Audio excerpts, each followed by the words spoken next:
ਪਹਿਲਾਂ ਤਾਂ ਬਾਈ ਤੁਹਾਡਾ ਸਾਰਿਆਂ ਦਾ ਮੀਡੀਆ ਦਾ ਧੰਨਵਾਦ ਜਿਹੜੇ ਇਸ ਮੋਰਚੇ ਨੂੰ ਜਾਂ ਸਾਡੀ ਆਵਾਜ਼ ਨੂੰ ਜਿਹੜਾ ਬੁਲੰਦ ਕਰ ਰਹੇ ਹੋ। ਸਾਰਿਆਂ ਤੋਂ ਪਹਿਲਾਂ ਮੈਂ ਫਤਿਹ ਸਾਂਝੀ ਕਰਦਾ ਜੀ। ਵਾਹਿਗੁਰੂ ਜੀ ਕਾ ਖਾਲਸਾ ਵਾਹਿਗੁਰੂ ਜੀ ਕੀ ਫਤਿਹ।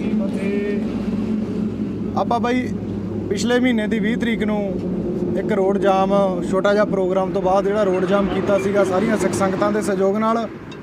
ਉਸ ਰੋਡ ਜਾਮ ਤੋਂ ਬਾਅਦ ਸਰਕਾਰ ਦੇ ਨੁਮਾਇੰਦੇ ਭੇਜੇ ਹੋਏ ADC ਸਾਡੇ ਕੋਲੇ ਪਹੁੰਚੇ ਸੀਗੇ ਤਾਂ ਉਹਨਾਂ ਨੇ 11 ਦਿਨ ਦਾ ਜਿਹੜਾ ਸਮਾਂ ਸੰਗਤਾਂ ਵੱਲੋਂ ਸਰਕਾਰ ਨੂੰ ਦਿੱਤਾ ਗਿਆ ਸੀਗਾ ਤੇ 11 ਦਿਨ ਬਾਅਦ ਜਿਹੜਾ ਸੰਗਤਾਂ ਨੇ ਆਪਣਾ ਪ੍ਰੋਗਰਾਮ ਉਲੀਕਣਾ ਸੀ। ਅਸੀਂ ਅੱਜ ਉਹ ਪ੍ਰੋਗਰਾਮ ਉਲੀਕਣ ਦੇ ਲਈ ਜਿਹੜੀ ਪ੍ਰੈਸ ਵਾਰਤਾ ਤੇ ਸਰਕਾਰ ਦੇ ਜਵਾਬ ਦੀ ਜਿਹੜੀ 11 ਦਿਨ ਵੇਟ ਕੀਤੀ ਆ। ਸੋ ਇੱਥੇ ਇਹੀ ਗੱਲ ਨਿਕਲ ਕੇ ਆਉਂਦੀ ਆ ਕਿ ਸਰਕਾਰ ਆ ਜਿਹੜੀ ਇਸ ਵਿਸ਼ੇ ਨੂੰ ਲੈ ਕੇ ਬਿਲਕੁਲ ਵੀ ਚਿੰਤਤ ਨਹੀਂ ਹੈ। ਉਹਨਾਂ ਦੇ ਲਈ ਬੇਅਦਬੀ ਆ ਜਿਹੜਾ ਕੋਈ ਵੱਡਾ ਇਸ਼ੂ ਨਹੀਂ ਰੱਖਦਾ। ਬੇਅਦਬੀ ਦੇ ਨਾਲ ਪੰਜਾਬ ਦੇ ਲੋਕਾਂ ਦੇ ਨਾਲ 2015 ਤੋਂ ਲੈ ਕੇ ਅੱਜ ਤੱਕ ਸਭ ਤੋਂ ਜ਼ਿਆਦਾ ਬਿਆਨ ਸਭ ਤੋਂ ਜ਼ਿਆਦਾ ਗੱਲ ਕਰਨ ਵਾਲੀ ਇਹ ਸਰਕਾਰ ਸੀ। ਉਹ ਚਾਹੇ ਸਾਡੇ ਏਰੀਏ ਦੇ ਸਪੀਕਰ ਸਾਹਿਬ ਹੋਣ ਜਿਹੜੇ ਅੱਜ ਉਹ ਸਰਕਾਰ ਦੇ ਵਿੱਚ ਸਪੀਕਰ ਬਣ ਚੁੱਕੇ ਆ, ਪਰ ਸਭ ਤੋਂ ਜ਼ਿਆਦਾ ਡਿਬੇਟਾਂ ਦੇ ਵਿੱਚ ਜਾਂ ਬੇਅਦਬੀ ਦੇ ਮਸਲੇ ਤੇ ਕੋਈ ਵੀ ਪ੍ਰੋਗਰਾਮ ਸੰਗਤਾਂ ਵੱਲੋਂ ਲੀਕਿਆ ਜਾਂਦਾ ਸੀ ਇਹ ਸਰਕਾਰ ਦੇ ਵੱਲੋਂ ਸ਼ਮੂਲੀਅਤ ਕਰਦੇ ਸੀ। ਤਾਂ ਅੱਜ 22-23 ਦਿਨ ਦੀ ਸਰਕਾਰ ਬਣੀ ਨੂੰ ਹੋ ਗਿਆ ਤੇ ਇੱਕ ਵੀ ਬਿਆਨ ਨਾ ਆਉਣਾ ਅਤੀ ਸ਼ਰਮਸਾਰ ਹੈ। ਇਹਨਾਂ ਨੇ ਤਾਂ ਕੰਟੈਕਟ ਕੀ ਕਰਨਾ ਸੀ। ਜੇ ਸਾਡੇ ਵੱਲੋਂ ਵੀ ਕੰਟੈਕਟ ਕੀਤਾ ਗਿਆ ਤਾਂ ਉਹਦੇ ਤੇ ਵੀ ਕੋਈ ਜਿਹੜੇ ਸੰਜੀਦਗੀ ਵਾਲੇ ਜਵਾਬ ਇਹ ਸਰਕਾਰ ਵੱਲੋਂ ਨਹੀਂ ਦਿੱਤੇ ਗਏ ਆ। ਤੇ ਹੁਣ ਸਾਰੀਆਂ ਸੰਗਤਾਂ ਦੇ ਸਹਿਯੋਗ ਨਾਲ ਅਸੀਂ ਜਿਹੜਾ 31 ਤਰੀਕ ਤੱਕ ਦਾ ਸਮਾਂ ਜਿਹੜਾ ਸਰਕਾਰ ਦਾ ਪੂਰਾ ਹੁੰਦਾ ਸੀ ਉਸ ਤੋਂ ਅਗਲਾ ਜਿਹੜਾ ਇਸ ਮੋਰਚੇ ਦੀ ਜਾਂ ਬੇਅਦਬੀ ਨੂੰ ਲੈ ਕੇ ਗੋਲੀकांड ਨੂੰ ਲੈ ਕੇ ਜਿਹੜੀ ਅਗਲੀ ਰਣਨੀਤੀ ਆ ਉਹ ਅਨਾਉਂਸਮੈਂਟ ਕਰਨ ਦੇ ਲਈ ਅੱਜ ਸਾਰੀਆਂ ਸੰਗਤਾਂ ਦੇ ਸਹਿਯੋਗ ਨਾਲ ਜਿਹੜੀ ਪ੍ਰੈਸ ਵਾਰਤਾ ਕਰ ਰਹੇ ਆ। ਤਾਂ ਅਸੀਂ ਉਹ ਜਿਹੜਾ ਪ੍ਰੋਗਰਾਮ ਆ ਇੱਥੋਂ ਅਸੀਂ ਅਗਲਾ ਥੋੜੇ ਦਿਨਾਂ ਦਾ 6 ਤਰੀਕ ਨੂੰ ਜਿਹੜਾ ਇਕੱਠ ਹੈ ਉਹ ਪੂਰੀਆਂ ਸਮੁੱਚੀਆਂ ਸਿੱਖ ਜਥੇਬੰਦੀਆਂ ਦਾ ਪੂਰੇ ਪੰਜਾਬ ਵਾਸੀਆਂ ਦਾ ਪੂਰੇ ਭਾਈਚਾਰੇ ਦਾ ਇਕੱਠ ਹੋਊਗਾ ਜਿਹੜਾ ਇਹ ਸਰਕਾਰ ਨੂੰ ਦੱਸੂਗਾ ਕਿ ਵਾਕਈ ਪੰਜਾਬ ਦੇ ਲੋਕ ਬੇਅਦਬੀ ਨੂੰ ਲੈ ਕੇ ਗੋਲੀकांड ਨੂੰ ਲੈ ਕੇ ਚਿੰਤਤ ਨੇ। ਉਹ ਚਾਹੁੰਦੇ ਨੇ ਕਿ ਇਹ ਸਰਕਾਰ ਜੇ ਲਾਰੇ ਲਾਉਂਦੀ ਰਹੀ ਆ, ਜੇ ਇਨਵੈਸਟੀਗੇਸ਼ਨ ਆਫੀਸਰ ਇਹਨਾਂ ਦੇ ਅੱਜ MLA ਬਣ ਚੁੱਕੇ ਆ ਤਾਂ ਉਹਦਾ ਜਿਹੜਾ ਇਨਸਾਫ ਕਰਨਾ ਇਹਨਾਂ ਵਾਸਤੇ ਕੋਈ ਵੱਡੀ ਗੱਲ ਨਹੀਂ ਆ। ਸੋ 7 ਸਾਲ ਤੋਂ ਮੁੱਖ ਮੰਤਰੀ ਜਿਹੜੇ ਸਰਦਾਰ ਭਗਵੰਤ ਸਿੰਘ ਮਾਨ ਆ ਉਹਨਾਂ ਦੇ ਬਿਆਨ ਆਉਂਦੇ ਰਹੇ ਆ ਕਿ ਇਹਨੂੰ ਕੈਪਟਨ ਤੇ ਮੋਦੀ ਬਾਦਲ ਕਿਆਂ ਨੂੰ ਬਚਾ ਰਹੇ ਆ। ਸੋ ਅੱਜ ਜੇ ਮੈਂ ਕਹਾਂ ਆਪ ਕੈਪਟਨ ਤੇ ਮੋਦੀ ਇਹ ਸਾਰੇ ਬਚਾ ਰਹੇ ਆ, ਇਹਦੇ 'ਚ ਕੋਈ ਹੱਥਕਤਨੀ ਨਹੀਂ ਆ। ਇਹ ਸਰਕਾਰ ਵੀ ਇਹਨਾਂ ਦੀ ਕੁਰਸੀ ਦੀ ਜਿਹੜੀ ਲਾਲਸਾ, ਜੇ ਆਪਾਂ ਪਹਿਲਾਂ ਗੱਲ ਕਰੀਏ ਕੁਰਸੀ ਤੇ ਬੈਠਣ ਤੋਂ ਤਾਂ ਬਿਆਨ ਕੁਝ ਹੋਰ ਹੁੰਦੇ ਆ, ਜਦੋਂ ਕੁਰਸੀ ਤੇ ਬੈਠ ਜਾਂਦੇ ਆ ਤੇ ਉਦੋਂ ਇਹਨਾਂ ਨੂੰ ਪੰਜਾਬ ਦੇ ਮੁੱਦੇ ਦਿਸਣ ਨਹੀਂ ਲੱਗ ਜਾਂਦੇ, ਦਿਸਣੋਂ ਹਟ ਜਾਂਦੇ ਆ। ਸੋ ਉਸੇ ਲੜੀ ਦੇ ਤਹਿਤ ਇਹ ਸਰਕਾਰ ਵੀ ਪੁਰਾਣੀਆਂ ਸਰਕਾਰਾਂ ਵਾਲਾ ਰਵਾਇਤੀ ਆਪਣਾ ਜਿਹੜਾ ਰਾਹ ਬਣਾ ਚੁੱਕੀ ਆ ਕਿ ਪੰਜਾਬ ਦੇ ਜਿਹੜੇ ਮਸਲਿਆਂ ਤੇ ਸਰਕਾਰ ਬਣੀ ਸੀ ਜਾਂ ਜਿਹੜਿਆਂ ਨੂੰ ਦੂਜਿਆਂ ਨੂੰ ਜਿਹੜੇ ਵਿਸ਼ੇ ਨੂੰ ਲੈ ਕੇ ਹਰਾਇਆ ਗਿਆ ਪੰਜਾਬ ਦੇ ਲੋਕਾਂ ਵੱਲੋਂ ਇਹਨਾਂ ਨੂੰ ਬਹੁਮਤ ਦਿੱਤੀ ਗਈ ਆ ਤੇ ਇਹ 'ਤੇ ਅਮਲ ਕਰਦੇ ਨਜ਼ਰ ਆ ਰਹੇ। ਸੁਖਰਾਜ ਜੀ, ਜਿਵੇਂ ਤੁਸੀਂ ਕਹਿੰਦੇ ਸੀਗੇ ਕਿ ਇਹ ਬੇਅਦਬੀ ਦਾ ਜਿਹੜਾ ਮੁੱਖ ਕਾਰਨ ਹੈ, ਤੁਹਾਡਾ ਕਹਿਣਾ ਹੈ ਕਿ ਉਹ ਡੇਰਾ ਮੁਖੀ ਹੈ। ਡੇਰਾ ਮੁਖੀ ਪਹਿਲੇ ਜੇਲ੍ਹ ਦੇ ਵਿੱਚ ਹੈ, ਹੁਣ ਸਰਕਾਰ ਨੇ ਫਿਰ ਜਿਹੜੀ ਹਦਾਇਤਾਂ ਜਾਰੀ ਕੀਤੀਆਂ, ਸੈੱਟ ਨੇ ਜਿਹੜਾ ਸਪਲੀਮੈਂਟਰੀ ਚਲਾਨ ਵੀ ਪੇਸ਼ ਕਰ ਦਿੱਤਾ, ਹਜੇ ਵੀ ਨਹੀਂ ਸੰਤੁਸ਼ਟੀ ਨਹੀਂ ਆਈ ਤੁਹਾਨੂੰ ਵੀ ਉਹਨੂੰ ਬੁਲਾ ਵੀ ਲਿਆ। 4 ਤਰੀਕ ਨੂੰ ਜਿਹੜੀ ਵੀਡੀਓ ਕਾਨਫਰੰਸ ਰਾਹੀਂ ਉਹਨਾਂ ਦੀ ਜਿਹੜੀ ਪੇਸ਼ੀ ਵੀ 63 ਨੰਬਰ FIR ਦੇ ਵਿੱਚ ਡੇਰਾ ਸਰਸਾ ਅੱਜ ਤੋਂ 6-7 ਮਹੀਨੇ ਸਾਲ ਪਹਿਲਾਂ ਵੀ ਨਾਮਜ਼ਦ ਕੀਤਾ ਗਿਆ ਸੀ ਕਿ ਉਹ ਪੰਜਾਬ ਦੀ ਕਿਸੇ ਵੀ ਅਦਾਲਤ ਦੇ ਵਿੱਚ ਆਇਆ ਕਿਸੇ ਵੀ ਪ੍ਰੋਡਕਸ਼ਨ ਵਾਰੰਟ ਤੇ ਜਾਂ ਪੁਰਾਣੀ ਸਰਕਾਰ ਨੇ ਲਿਆਂਦਾ ਜਾਂ ਹੋਣ ਵਾਲੀ ਸਰਕਾਰ ਲਿਆ ਪਾਊਗੀ। ਉਹਦੇ ਤੇ 4 ਕੇਸ ਜਿਹੜੇ ਬਲਾਤਕਾਰ ਦੇ ਚੱਲਦੇ ਆ, 4 ਉਮਰ ਕੈਦਾਂ ਭੁਗਤ ਰਿਹਾ ਬੰਦਾ ਵੀ 21 ਦਿਨ ਦੀ ਪਰੋਲ ਕੱਟ ਕੇ ਜਾਂਦਾ ਇਸ ਸਿਸਟਮ ਦੇ ਵਿੱਚ। ਤੇ ਇਹਦੇ ਨਾਲ ਜੇ ਦੂਜੇ ਪਾਸੇ ਸਾਡੇ ਸਿੰਘ ਸਜ਼ਾਵਾਂ ਪੂਰੀਆਂ ਕਰ ਚੁੱਕੇ ਆ ਤੇ ਉਹਨਾਂ ਨੂੰ ਤਾਂ ਘੰਟਿਆਂ ਦੀ ਪਰੋਲ ਵੀ ਨਹੀਂ ਮਿਲਦੀ। ਇਹ ਪੰਜਾਬ ਦੇ ਵਿੱਚ ਦੂਹਰਾ ਮਾਪਦੰਡ ਅਪਣਾਇਆ ਜਾ ਰਿਹਾ, ਇਹ ਸਾਰਾ ਸਿਸਟਮ ਹੀ ਗੰਧਲਾ ਹੈ। ਸਾਨੂੰ ਇਸ ਤੋਂ ਅੱਜ ਵੀ ਕਹਿੰਦੇ ਆ ਜੇ ਉਹਨੂੰ ਨਾਮਜ਼ਦ ਕੀਤਾ ਤੇ 3 ਭਗੌੜਾ ਕਰਾਰ ਦਿੱਤਿਆਂ ਨੂੰ ਤਾਂ ਬਹੁਤ ਟਾਈਮ ਹੋ ਗਿਆ ਹਾਈ ਕੋਰਟ ਵੱਲੋਂ ਉਹਨਾਂ ਦੇ ਅੱਜ ਤੱਕ ਅਰੈਸਟ ਨਹੀਂ ਪਾਈ ਗਈ। ਪਿਛਲੇ ਦਿਨੀ ਤੁਸੀਂ ਇੱਥੇ ਧਰਨਾ ਲਾਇਆ ਸੀਗਾ, ਉਦੋਂ ਤੁਹਾਨੂੰ ਕੀ ਆਸ਼ਵਾਸਨ ਦਿੱਤਾ ਗਿਆ ਸੀ? 11 ਦਿਨ ਦਾ ਸਮਾਂ ਦਿੱਤਾ ਗਿਆ ਸੀ। 31 ਤਰੀਕ ਤੱਕ ਜਿਹੜਾ ਸਮਾਂ ਉਹਨਾਂ ਦਾ ਖਤਮ ਹੁੰਦਾ ਤਾਂ 31 ਤੋਂ ਬਾਅਦ ਦਾ ਜਿਹੜਾ ਹੁਣ ਪ੍ਰੋਟੈਸਟ ਆ ਜਾਂ ਜਿਹੜੇ ਰਾਹ ਤੇ ਸੰਗਤਾਂ ਚੱਲਣਾ ਚਾਹੁੰਦੀਆਂ ਸੀ ਉਹ ਰਾਹ ਅਸੀਂ ਹੁਣ ਆਪਦੇ ਖੋਲ੍ਹ ਲਏ ਆ। ਇਹ ਸਰਕਾਰ ਨੂੰ ਅਸੀਂ ਪੰਜਾਬ ਦੇ ਲੋਕਾਂ ਨੂੰ ਤੁਹਾਡੇ ਮਾਧਿਅਮ ਰਾਹੀਂ ਵੀ ਬੇਨਤੀ ਕਰਨਾ ਚਾਹੁੰਦੇ ਆ ਕਿ ਵੋਟਾਂ ਵੇਲੇ ਜੇ ਆਪਾਂ ਕਹਿੰਦੇ ਸੀ ਨਾ ਵੀ ਇਹਨਾਂ ਨੇ ਵੋਟਾਂ ਲੈਣ ਆਉਣੀਆਂ ਇਹਨਾਂ ਨੂੰ ਸਵਾਲ ਕਰੀਏ ਤਾਂ ਸਵਾਲ ਅਸੀਂ ਅੱਜ ਵੀ ਕਰ ਸਕਦੇ ਹਾਂ ਕਿਉਂਕਿ ਜਿੱਤੇ ਹੋਏ ਅਸੀਂ ਇਹਨਾਂ ਤੋਂ ਕੰਮ ਕਰਾਉਣੇ ਆ। ਜਦੋਂ ਵੀ ਜਿਹੜਾ ਵੀ MLA ਇਸ ਪਾਰਟੀ ਦਾ ਤੁਹਾਡੇ ਪੰਜਾਬ ਦੇ ਕਿਸੇ ਵੀ ਪਿੰਡ 'ਚ ਜਾਂ ਘਰਾਂ 'ਚ ਆਉਂਦਾ ਹੈ ਤਾਂ ਉਹਨੂੰ ਇਸ ਵਿਸ਼ੇ ਤੇ ਵੀ ਤੇ ਪੰਜਾਬ ਦੇ ਹੋਰ ਮੁੱਦਿਆਂ ਤੇ ਵੀ ਸਵਾਲ ਕਰੋ ਤਾਂ ਜੋ ਉਹਨਾਂ ਉਹਨਾਂ ਦੇ ਅੰਦਰ ਖਿਆਲਾਂ 'ਚ ਰਵੇ ਕਿ ਉਹਨੇ ਪੰਜਾਬ ਦੇ ਕੰਮ ਕਰਨੇ ਆ, ਨਾ ਕਿ ਉਹਨੂੰ ਕਮਰਿਆਂ ਦੀ ਲਾਲਸਾ ਹੋਵੇ, ਕੋਠੀਆਂ ਦੀ ਲਾਲਸਾ ਹੋਵੇ। ਤੁਸੀਂ 11 ਦਿਨ ਦਾ ਸਮਾਂ ਪਹਿਲੇ ਦਿੱਤਾ ਸੀ ਸੁਖਰਾਜ, 11 ਦਿਨ ਦਾ ਪਹਿਲੇ ਸਮਾਂ ਦਿੱਤਾ ਸੀਗਾ। ਤੁਸੀਂ ਲੋਕਾਂ ਨੂੰ ਵੈਸੇ ਵੀ ਤੁਸੀਂ ਕਹਿ ਸਕਦੇ ਸੀ ਵੀ ਆਪਣਾ ਟਾਈਮ ਪੂਰਾ ਹੋ ਗਿਆ, ਅੱਜ ਵੀ ਲੋਕਾਂ ਨੂੰ ਬੁਲਾ ਸਕਦੇ ਸੀ। ਹੁਣ ਜਿਹੜਾ 6 ਦਿਨ ਦਾ ਫਿਰ ਤੁਸੀਂ ਸਮਾਂ ਅਸੀਂ ਬਾਈ ਜੀ ਪੰਜਾਬ ਦੇ ਵੀ ਇਕੱਠ ਹੋਵੇ ਇੱਥੇ ਜਾਂ ਵੱਧ ਤੋਂ ਵੱਧ ਕੀ ਗੱਲ ਕਾਰਨ ਕੀ ਹੈ? ਪੰਜਾਬ ਦੇ ਵਿੱਚ ਇੱਕ ਵਿਸ਼ਾ ਨਹੀਂ ਆ, ਪੰਜਾਬ ਦੇ ਵਿੱਚ ਬਹੁਤ ਵਿਸ਼ਿਆਂ ਤੇ ਮੋਰਚੇ ਚੱਲ ਰਹੇ ਆ। ਇਤਿਹਾਸ ਦੇ ਨਾਲ ਛੇੜਛਾੜ ਹੋ ਗਈ ਆ ਤਾਂ ਚੰਡੀਗੜ੍ਹ ਮੁਹਾਲੀ ਦੇ ਵਿੱਚ ਜਿਹੜਾ ਮੋਰਚਾ ਚੱਲ ਰਿਹਾ, ਸਾਡੇ ਬੰਦੀ ਸਿੰਘ ਰਿਹਾਅ ਨਹੀਂ ਹੋ ਰਹੇ। ਸਰਾਭੇ ਦੇ ਵਿੱਚ ਸਰਾਭਾ ਨਗਰ ਲੁਧਿਆਣੇ ਦੇ ਲਾਗੇ ਉੱਥੇ ਮੋਰਚਾ ਚੱਲ ਰਿਹਾ ਬੰਦੀ ਸਿੰਘਾਂ ਦੀ ਰਿਹਾਈ ਵਾਸਤੇ। ਸੋ ਕੌਮ ਦੀ ਜੇ ਗੱਲ ਕਰੀਏ ਤਾਂ ਬੇਅਦਬੀ ਦੇ ਨਾਂ ਤੇ ਇੱਕ ਬਰਗਾੜੀ ਦੇ ਵਿੱਚ ਗ੍ਰਿਫਤਾਰੀਆਂ ਦਿੱਤੀਆਂ ਜਾ ਰਹੀਆਂ ਪਿਛਲੇ ਸਾਲ ਤੋਂ ਲਗਾਤਾਰ। ਬਹਿਬਲ ਦੇ ਵਿੱਚ ਪਿਛਲੇ 3.5 ਮਹੀਨਿਆਂ ਤੋਂ ਮੋਰਚਾ ਚੱਲ ਰਿਹਾ ਹੈ। ਸੋ ਸਾਡੀ ਕੌਮ ਦੇ ਜਿਹੜੇ ਮੋਰਚੇ ਆ ਉਹ ਸਾਡੇ ਉਹਨਾਂ ਮੁੱਦਿਆਂ ਨੂੰ ਲੈ ਕੇ ਚੱਲ ਰਹੇ ਆ ਜਿਹੜੇ ਸਰਕਾਰਾਂ ਉਹਨਾਂ ਨੂੰ ਹੱਲ ਨਹੀਂ ਕਰਨਾ ਚਾਹੁੰਦੀਆਂ। ਸੋ ਉਹ ਸਾਰੇ ਮੋਰਚਿਆਂ ਦੇ ਨੁਮਾਇੰਦਿਆਂ ਨਾਲ ਵੀ ਗੱਲਬਾਤ ਹੋਈ ਆ। ਕਿਸੇ ਨੇ ਪਾਣੀਆਂ ਤੇ ਪ੍ਰੋਗਰਾਮ ਰੱਖਿਆ ਹੋਇਆ ਦਿਨਾਂ ਦੇ ਵਿੱਚ। ਸਾਡੇ ਜਿਹੜੇ ਚਿੰਤਤ ਲੋਕ ਆ ਉਹ ਬਹੁਤ ਥੋੜ੍ਹੇ ਆ ਕੌਮ ਦੇ ਵਿੱਚ ਜਿਹੜੇ ਇਨਸਾਫ ਦੀ ਗੱਲ ਕਰਦੇ ਆ। ਸੋ ਸਾਡਾ ਇਕੱਠ, ਸਾਡੀ ਆਵਾਜ਼ ਉਹਨਾਂ ਲੋਕਾਂ ਦੇ ਥਰੂ ਜਾਂਦੀ ਆ ਤਾਂ ਅਸੀਂ ਉਹਨਾਂ ਦੇ ਨਾਲ ਤਾਲਮੇਲ ਕੀਤਾ, ਜਿਹਦੇ ਲਈ 31 ਤਰੀਕ ਤੱਕ ਦਾ ਸਮਾਂ ਜਿਹੜਾ ਸਰਕਾਰ ਨੂੰ ਦਿੱਤਾ ਗਿਆ ਸੀ। 31 ਤੋਂ ਬਾਅਦ ਉਹਨਾਂ ਦੇ ਗੱਲ ਕਰਨ ਦੇ ਨਾਲ ਹੀ ਜਿਹੜਾ ਅਗਲਾ ਤਰੀਕ ਜਿਹੜੀ 6 ਤਰੀਕ ਦਿਨ ਬੁੱਧਵਾਰ 6 ਅਪ੍ਰੈਲ ਦਾ ਜਿਹੜਾ ਸਮਾਂ ਰੱਖਿਆ ਗਿਆ, 4 ਕੁ ਦਿਨ ਦਾ ਸਮਾਂ ਜਿਹੜਾ ਸਾਨੂੰ 1-2 ਦਿਨ ਤਿਆਰੀਆਂ ਕਰਨ ਨੂੰ ਵੀ ਲੱਗਣਾ। ਸੋ ਪੱਕੇ ਤੌਰ ਤੇ ਜੇ ਮੈਂ ਕਹਾਂ ਤਾਂ ਇੱਥੇ ਜਾਮ ਵੀ ਹੋਊਗਾ। ਪੱਕਾ ਜਿਹੜਾ ਮੋਰਚਾ ਉਹ ਰੋਡ ਤੇ ਲੱਗੂਗਾ। 6 ਤਰੀਕ ਤੋਂ ਬਾਅਦ ਇਹ ਰੋਡ ਜਿਹੜਾ ਇੱਥੋਂ ਪੱਕਾ ਜਾਮ ਕੀਤਾ ਜਾਊਗਾ। ਬਾਕੀ ਫੈਸਲਾ 6 ਤਰੀਕ ਦੇ ਪ੍ਰੋਗਰਾਮ ਦੇ ਵਿੱਚ ਸਾਰੀਆਂ ਜਥੇਬੰਦੀਆਂ ਦੇ ਨਾਲ ਲੈ ਕੇ ਅਗਲੇ ਵੱਡੇ ਸੰਘਰਸ਼ ਦਾ ਪੂਰੇ ਪੰਜਾਬ ਦਾ ਜਿਹੜਾ ਉਹ ਐਲਾਨ 6 ਤਰੀਕ ਨੂੰ ਕੀਤਾ ਜਾਊਗਾ। 31 ਤਰੀਕ ਨੂੰ ਜਦੋਂ ਤੁਸੀਂ ਟਾਈਮ ਦਿੱਤਾ ਸੀ ਉਦੋਂ ਕਿਹੜੇ ਲੀਡਰ ਆਏ ਸੀਗੇ ਤੇ ਕਿਹੜੇ ਅਧਿਕਾਰੀ ਆਏ ਸੀ ਮੇਨ? 2 ਦਿਨ ਪਹਿਲਾਂ ਇੱਥੋਂ ਦੇ ਸਾਡੇ ਨੁਮਾਇੰਦੇ ਜਿਹੜੇ ਚੁਣੇ ਗਏ ਸੀ, ਕੋਟਕਪੂਰੇ ਦੇ ਵਿਧਾਇਕ ਸਪੀਕਰ ਬਣ ਚੁੱਕੇ ਆ, ਉਹ ਐਜ਼ ਅ ਸਪੀਕਰ ਹੀ ਆਏ ਸੀ। ਜੇ ਐਜ਼ ਅ ਐਮਐਲਏ ਹੁੰਦੇ ਤਾਂ ਸਾਡੇ ਸਵਾਲ ਕੁਝ ਹੋਰ ਹੋਣੇ ਸੀ। ਉਹਨਾਂ ਦਾ ਜਵਾਬ ਹੀ ਪਹਿਲਾਂ ਇਹ ਸੀ ਵੀ ਮੈਂ ਇੱਥੇ ਕੁਝ ਕਹਿ ਨਹੀਂ ਸਕਦਾ, ਮੈਂ ਤੁਹਾਡੀ ਗੱਲ ਪਹੁੰਚਾ ਸਕਦਾ। ਸੋ ਅਸੀਂ ਕਹੀਏ ਕਿ 3 ਦਿਨ ਉਹਨਾਂ ਨੂੰ ਇੱਥੋਂ ਆ ਕੇ ਗਿਆ ਨੂੰ ਹੋ ਗਿਆ, 4 ਦਿਨ ਤੇ ਸਰਕਾਰ ਦੀ ਕੋਈ ਜਵਾਬਦੇਹੀ ਨਹੀਂ ਉਧਰੋਂ ਆਈ, ਤੇ ਜਿਹਦੇ ਕਰਕੇ 31 ਤਰੀਕ ਦਾ ਸਮਾਂ ਜਿਹੜਾ ਉਹਨਾਂ ਦਾ ਖਤਮ ਹੁੰਦਾ।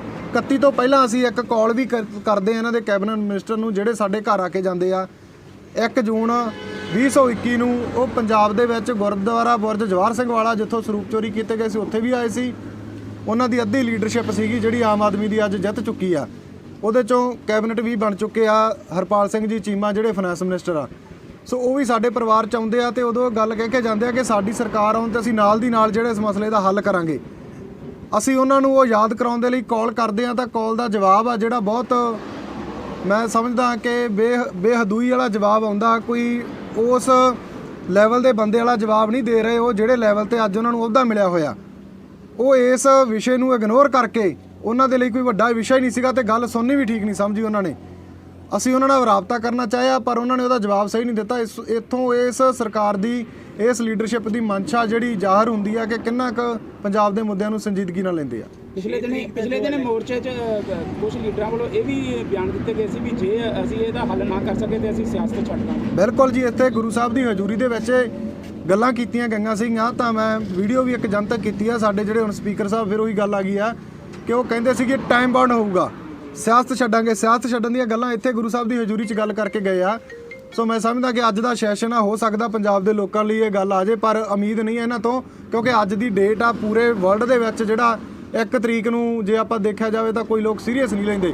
ਤਾਂ ਇਹਨਾਂ ਦਾ ਇਹ ਵੀ ਨਹੀਂ ਕੋਈ ਪਤਾ ਕਿ ਸੈਸ਼ਨ ਖਤਮ ਹੋਣ ਤੋਂ ਬਾਅਦ 'ਚ ਕੱਲ੍ਹ ਨੂੰ ਬਿਆਨ ਲਵਾ ਦੇਣ ਵੀ ਇਹ ਤਾਂ ਪੰਜਾਬ ਦੇ ਲੋਕਾਂ ਦੇ ਨਾਲ ਮਜ਼ਾਕ ਕੀਤਾ ਗਿਆ ਸੀ 1 ਅਪ੍ਰੈਲ ਕਰਕੇ। ਥੋੜਾ ਸਪਸ਼ਟ ਕਰਦੇ ਵੀ ਕਿਹਨਾਂ ਨੇ ਕਿਹਾ ਸੀ ਅਸੀਂ ਸਿਆਸਤ ਛੱਡ ਦਿਆਂਗੇ? ਕੁਲਤਾਰ ਸਿੰਘ ਸੰਧਵਾ ਨੇ ਕਿਹਾ ਸੀਗਾ ਜੀ। 6 ਤਰੀਕ ਨੂੰ ਜੋ ਤੁਸੀਂ ਇਲੈਕਸ਼ਨ ਲਿਖਿਆ ਹੈਗਾ ਉਹਦੇ ਵਿੱਚ ਕਿਹੜੀ ਕਿਸ ਤਰ੍ਹਾਂ ਦਾ ਪ੍ਰੋਜੈਕਟ ਹੋਊਗਾ? 6 ਤਰੀਕ ਦਾ ਜਿਹੜਾ ਇਕੱਠ ਪੂਰੀਆਂ ਸਮੁੱਚੀਆਂ ਪੰਜਾਬ ਦੀਆਂ ਸਿੱਖ ਜਥੇਬੰਦੀਆਂ, ਕਿਸਾਨ ਜਥੇਬੰਦੀਆਂ ਸਾਡੇ ਨਾਲ ਆ। ਉਹਨਾਂ ਦਾ ਜਿਹੜਾ ਇੱਥੇ ਮੋਰਚੇ ਦੇ ਵਿੱਚ ਸ਼ਮੂਲੀਅਤ ਹੋਊਗੀ ਤੇ ਇਹ ਰੋਡ ਆ ਜਿਹੜਾ ਪੱਕੇ ਤੌਰ ਤੇ ਇੱਥੋਂ ਜਾਮ ਕੀਤਾ ਜਾਊਗਾ। 6 ਤਰੀਕ ਨੂੰ ਜਿਹੜੇ ਸ਼ਾਮ ਨੂੰ ਉਸ ਇਕੱਠ ਦੇ ਵਿੱਚੋਂ ਫੈਸਲੇ ਸੁਣਾਏ ਜਾਣਗੇ ਉਹ ਪੂਰੇ ਪੰਜਾਬ ਦੇ ਵਿੱਚ ਜਿਹੜੇ ਪ੍ਰੋਟੈਸਟ ਤੇ ਲਾਗੂ ਹੋਣਗੇ। ਇੱਧਰ ਲਓ ਜੀ ਮੁੰਡਾ ਹਰਪਾਲ ਜੀ।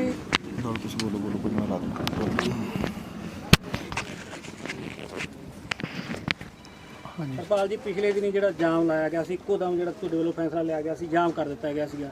ਇੱਥੇ ਮੌਕੇ ਤੇ ਜਿਹੜੇ ਪ੍ਰਸ਼ਾਸਨ ਦੇ ਸਿਵਲ ਦੇ ਜਿਹੜੇ ਅਧਿਕਾਰੀ ਪਹੁੰਚੇ ਉਹਨਾਂ ਨੇ ਤੁਹਾਨੂੰ ਭਰੋਸਾ ਦਿੱਤਾ 31 ਮਾਰਚ ਤੱਕ ਸਰਕਾਰਾਂ ਤੱਕ ਗੱਲ ਪਹੁੰਚਾਉਣ ਦੀ ਗੱਲ ਕਹੀ ਸੀ। ਉਸ ਭਰੋਸੇ ਤੇ ਤੁਸੀਂ ਕਿਵੇਂ ਸਹਿਮਤੀ ਜਤਾਈ ਸੀਗੀ ਮੰਨਦੇ ਸੀਗੇ ਤੁਸੀਂ ਵੀ 31 ਤਰੀਕ ਤੱਕ ਹੱਲ ਹੋ ਜਾਊਗਾ? ਨਹੀਂ, ਉਹਨਾਂ ਨੇ ਏਡੀਸੀ ਮਿਸਟਰ ਖਹਿਰਾ ਆਏ ਸੀ, ਉਹਨਾਂ ਨੇ ਕਿਹਾ ਸੀ ਕਿ ਮੈਂ ਤੁਹਾਡਾ ਮੈਸੇਜ ਜਿਹੜਾ ਸਰਕਾਰ ਤੱਕ ਲਾ ਦੇਣਾ, ਕਿਉਂਕਿ ਅਸੀਂ ਉਸ ਦੇ ਵਿੱਚ ਇਹ ਨਹੀਂ ਕਹਿ ਸਕਦੇ ਕਿ ਉਹ ਬੰਦਾ ਕੁਝ ਕਰ ਸਕਦਾ ਸੀ, ਕਿਉਂਕਿ ਐਮਪਲਾਈ ਹੈ। ਉਹਨਾਂ ਨੇ ਮੈਸੇਜ ਉੱਥੇ ਡਿਲੀਵਰ ਕੀਤਾ। ਉਸ ਤੋਂ ਬਾਅਦ ਮੇਰੇ ਦੇਖਣ ਜਿਵੇਂ ਮਿਸਟਰ ਸੁਖਰਾਜ ਨੇ ਦੱਸਿਆ ਕਿ ਸਪੀਕਰ ਇੱਥੇ ਆਏ ਨੇ, ਉਹਨਾਂ ਨੇ ਅੱਗੋਂ ਕਿਹਾ ਕਿ ਮੈਂ ਸਰਕਾਰ ਤੱਕ ਗੱਲ ਪਹੁੰਚਾਵਾਂਗਾ। ਸੋ ਮੈਨੂੰ ਨਹੀਂ ਲੱਗਦਾ ਕਿ ਇਸ ਦੇ ਵਿੱਚ ਕੋਈ ਜਸਟਿਸ ਵਾਲੀ ਗੱਲ ਹੈ। ਬੜੀ ਸਿੰਪਲ ਗੱਲ ਹੈ ਯਾਰ ਕਿ 2 ਬੰਦਿਆਂ ਦਾ ਮਰਡਰ ਹੋਇਆ ਹੈ। 2 ਬੰਦਿਆਂ ਦੇ ਮਰਡਰ ਬਾਰੇ ਸਰਕਾਰ ਨੂੰ ਸਾਰੀ ਇਨਵੈਸਟੀਗੇਸ਼ਨ ਉਹਨਾਂ ਦੇ ਸਾਹਮਣੇ ਪਈ ਹੈ, ਕਾਰਵਾਈ ਉਹਨਾਂ ਦੇ ਖਿਲਾਫ ਕਰਨੀ ਹੈ। ਤੇ ਜੇ ਕਾਰਵਾਈ ਖਿਲਾਫ ਉਹਨਾਂ ਦੇ ਕਰਨੀ ਹੈ ਤਾਂ ਫਿਰ ਰੌਲਾ ਕਾਹਦਾ ਹੈ? ਇਹਦਾ ਮਤਲਬ ਤਾਂ ਇਹ ਹੋ ਗਿਆ ਕਿ ਜੇ ਕੋਈ ਬੰਦਾ ਕਿਸੇ ਦੀ ਪੋਲੀਟੀਕਲ ਪਾਵਰ ਹੈ, ਕਿਸੇ ਬੰਦੇ ਕੋਲ ਪੋਲੀਟੀਕਲ ਪਾਵਰ ਆ, ਮਰਡਰ ਕਰ ਸਕਦਾ ਹੈ, ਤੇ ਮੇਰੇ ਦੇਖਣ 'ਚ ਉਹਨੂੰ ਕੋਈ ਪੰਜਾਬ ਦੇ ਅੰਦਰ ਜਾਂ ਇੰਡੀਆ ਦੇ ਅੰਦਰ ਕੋਈ ਕਨਵਿਕਸ਼ਨ ਨਹੀਂ ਹੋ ਸਕਦੀ। ਜੇ ਇਹੀ ਮਰਡਰ ਕਿਸੇ ਨਾਰਮਲ ਆਦਮੀ ਨੇ ਕੀਤੇ ਹੁੰਦੇ ਤੇ ਅੱਜ ਤੱਕ ਮੇਰੇ ਦੇਖਣ 'ਚ ਉਹਨੂੰ ਲਾਈਫ ਇੰਪ੍ਰਿਜ਼ਨਮੈਂਟ ਹੋਈ ਹੋਣੀ ਸੀ। ਤੇ 7 ਸਾਲ ਹੋ ਗਏ ਅੱਜ ਤੱਕ ਉਹਨਾਂ ਬੰਦਿਆਂ ਦੇ ਖਿਲਾਫ ਚਲਾਨ ਪੇਸ਼ ਵੀ ਨਹੀਂ ਹੋਇਆ। ਕਾਰਨ ਕਿ ਉਹ ਸੀਐਮ ਤੇ ਡਿਪਟੀ ਸੀਐਮ ਸੀ। ਸੋ ਬੜਾ ਕਲੀਅਰ ਫੰਡਾ ਇਹਨਾਂ ਦਾ, ਕੋਈ ਸਰਕਾਰ ਆ ਜੇ, ਇਹੀ ਕਾਂਗਰਸ ਨੇ ਕੀਤਾ, ਇਹੀ ਇਹਨਾਂ ਨੇ ਆਮ ਆਦਮੀ ਨੇ ਕੀਤਾ ਹੈ। ਮੈਨੂੰ ਨਹੀਂ ਲੱਗਦਾ ਕਿ ਇਹ ਕੁਝ ਕਰ ਦੇਣਗੇ ਸਵਾਏ ਲਾਰਿਆਂ ਤੋਂ। ਕੁਝ ਦਰਸ਼ਕ ਹੋਣਗੇ ਤੁਹਾਨੂੰ ਜਾਣਦੇ ਨਹੀਂ ਹੋਣਗੇ, ਤੁਸੀਂ ਵਕੀਲ ਹੋ ਇਹਨਾਂ ਦੇ, ਥੋੜਾ ਜਿਹਾ ਹਾਂਜੀ, ਮੈਂ ਹਰਪਾਲ ਸਿੰਘ ਖਾਰਾ ਐਡਵੋਕੇਟ ਡਿਸਟ੍ਰਿਕਟ ਕੋਰਟ ਬਠਿੰਡੇ ਤੋਂ ਆ। ਸੁਖਰਾਜ ਸਿੰਘ ਤੇ ਇਹਨਾਂ ਦੇ ਜਿਹੜੇ ਗੁਰਜੀਤ ਸਿੰਘ ਜਿਨ੍ਹਾਂ ਦੇ ਇਹਨਾਂ ਦੇ ਫਾਦਰ ਨੇ ਸਾਧੂ ਸਿੰਘ, ਇਹਨਾਂ ਦਾ ਜਿਹੜਾ ਕੇਸ ਆ ਉਹ ਮੈਂ ਹੀ ਪਿਛਲੇ 3-4 ਸਾਲ ਤੋਂ ਹੈਂਡਲ ਕਰ ਰਿਹਾ। ਸਰਪਾਲ ਜੀ, ਜਿਵੇਂ ਬਤੌਰ ਤੁਸੀਂ ਐਡਵੋਕੇਟ ਹੋ, ਜਿਵੇਂ ਹੁਣ ਪਿਛਲੇ ਦਿਨੇ ਸਪਲੀਮੈਂਟਰੀ ਚਲਾਨ ਪੇਸ਼ ਕੀਤਾ ਹੈ ਜਿਹੜਾ ਡੇਰਾ ਮੁਖੀ ਦੇ ਖਿਲਾਫ, ਉਹਨੂੰ ਤੁਸੀਂ ਕਿਵੇਂ ਮੰਨਦੇ ਹੋ ਆਉਣ ਵਾਲੇ ਸਮੇਂ ਦੇ ਵਿੱਚ? ਨਹੀਂ, ਉਹ ਗੱਲ ਇਸ ਤਰ੍ਹਾਂ ਹੈ ਜੀ, ਇਕੱਲੀ ਚਲਾਨ ਦੀ ਗੱਲ ਨਹੀਂ। ਸ਼ੁਰੂ ਤੋਂ ਲੈ ਕੇ ਡਿਮਾਂਡ ਇਹ ਸੀ, ਕੁਝ ਸਾਲ ਪਹਿਲਾਂ ਪੰਜਾਬ ਸਰਕਾਰ ਨੇ ਇੱਕ ਬਿੱਲ ਪੇਸ਼ ਕੀਤਾ ਸੀ ਜਿੰਦੇ ਸਜ਼ਾ ਵਧਾਉਣ ਦੀ ਗੱਲ ਕੀਤੀ ਸੀ। ਉਸ ਤੋਂ ਬਾਅਦ ਇੱਕ ਇਹਨਾਂ ਨੇ ਫਾਰਮੈਲਿਟੀ ਕੀਤੀ ਸੀ ਕਿ ਕਿਸ ਤਰ੍ਹਾਂ ਲੋਕ ਟਿਕ ਜਾਣ। ਜਦੋਂ 2015 'ਚ ਗੁਰੂ ਗ੍ਰੰਥ ਸਾਹਿਬ ਦੀ ਬੇਅਦਬੀ ਹੋਈ ਹੈ, ਤਾਂ ਸਾਡੀ ਇਹ ਮੰਗ ਹੈ ਕਿ ਗੁਰੂ ਗ੍ਰੰਥ ਸਾਹਿਬ ਦੀ ਬੇਅਦਬੀ ਦੇ ਮਾਮਲੇ ਦੇ ਅੰਦਰ ਚਾਹੇ ਹੋਰ ਵੀ ਧਾਰਮਿਕ ਗ੍ਰੰਥ ਜਿੰਨੇ ਸਾਰੇ ਧਰਮਾਂ ਦੇ ਲਾ ਦਈਏ, ਤਾਂ ਇਹਨਾਂ ਦੀ ਜਿਹੜੀ ਸਜ਼ਾ ਹੈ ਉਹ ਲਾਈਫ ਇੰਪ੍ਰਿਜ਼ਨਮੈਂਟ ਜਾਂ ਡੈਥ ਸੈਂਟੈਂਸ ਹੋਣੀ ਚਾਹੀਦੀ ਹੈ। ਜਦ ਤੱਕ ਸਜ਼ਾ 'ਚ ਵਾਧਾ ਨਹੀਂ ਹੁੰਦਾ ਤਦ ਤੱਕ ਪੰਜਾਬ ਦੇ ਅੰਦਰ ਜਿਹੜਾ ਬੇਅਦਬੀ ਵਾਲਾ ਮਾਮਲਾ ਬੰਦ ਨਹੀਂ ਹੋ ਸਕਦਾ।